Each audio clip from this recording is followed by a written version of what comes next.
Well, we're joined now by Taban Shoresh. She's a second-generation Kurdish activist.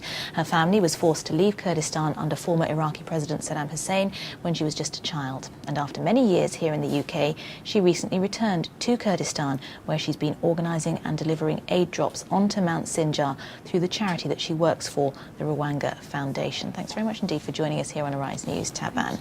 I mean, that's an extraordinary story. Just tell us a bit more about how much your life has changed recently and why you wanted to get involved in this. Well, my life has changed a lot. Before going back in August, I was working in the world of finance in asset management, and I felt like I needed to connect with my background. I'm a genocide survivor, and the humanitarian crisis in Iraq and the 1.6 million people that have fled to safety in Kurdistan was the right time for me to go back. And Rwanga Foundation provided that opportunity for me to go back, and I was literally thrown in the deep end on my second day to deliver aid to Mount Sinjar to thousands of people that were trapped on there. I think many of us in our jobs think probably on a daily basis we'd like to do something more which directly helps people, which is exactly what you're doing now. But it's not just that. You're not just delivering aid. You work in tremendously difficult and challenging situations. When your story from last August when you changed, I mean, you've been flying over IS-occupied territory. This is a dangerous job you're doing. We've got a saying at Rwanga, which is help has no boundaries. And when we knew that there were thousands of people trapped on that mountain in a terrain where it's sun exposed, 50 degrees, with no water and no food, we had no choice but to organise some sort of mission to get food and water there. At the time, the mountain was hemmed by ISIS, so we couldn't deliver aid via road, so hence the helicopter drops. Now, 4 months down the line, December, only a few weeks ago, the mountain was liberated, the area around the mountain was liberated, which allowed us to move in via road and deliver aid. That still was dangerous, but we knew that the people needed it, and they're still in need of aid. How much did going back there remind you of your own situation all those years ago? Just tell us what you faced when you left Iraq.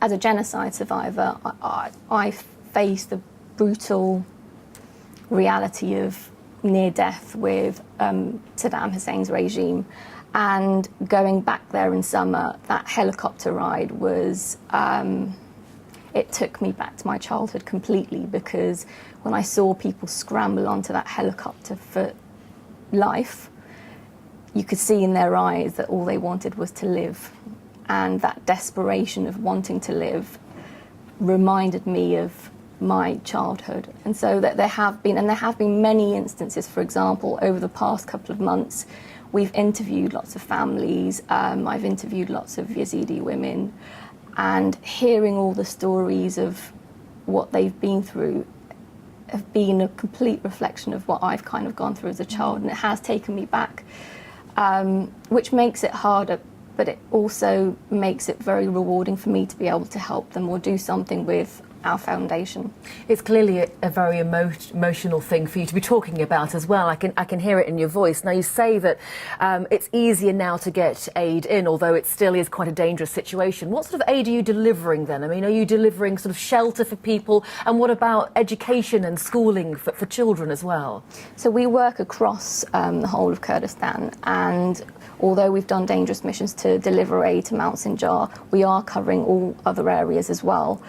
We're currently building a camp to shelter 24,000 people, which is desperately needed. We've got 1.6 million people that are in the region, and not all of them have shelter. You've got lots of people in derelict buildings, and we're actually facing one of the coldest winters we ever have, which sadly is causing death as well.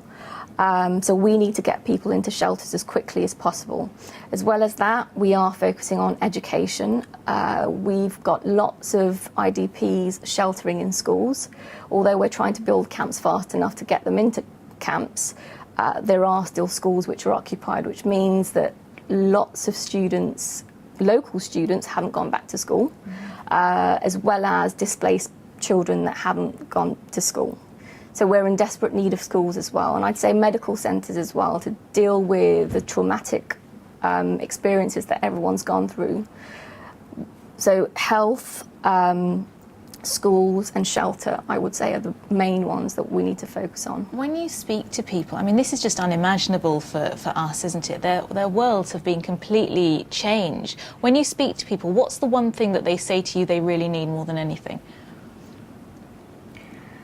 I think a lot of people are still in a state of shock of what's happened. When you hear the stories of what they've gone through, it's hard to imagine it.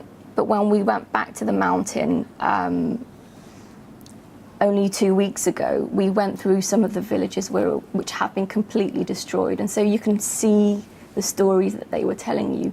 Obviously, everyone wants to go back to their homes. Everyone wants to go back to school. Some children in camps are actually saying, I just want to go back to school. It's the basic things that we actually really take for granted. Okay. And I think we have to move on. Sadly, we could talk about this for a long, long time, but thank you so much for coming in. We really appreciate it.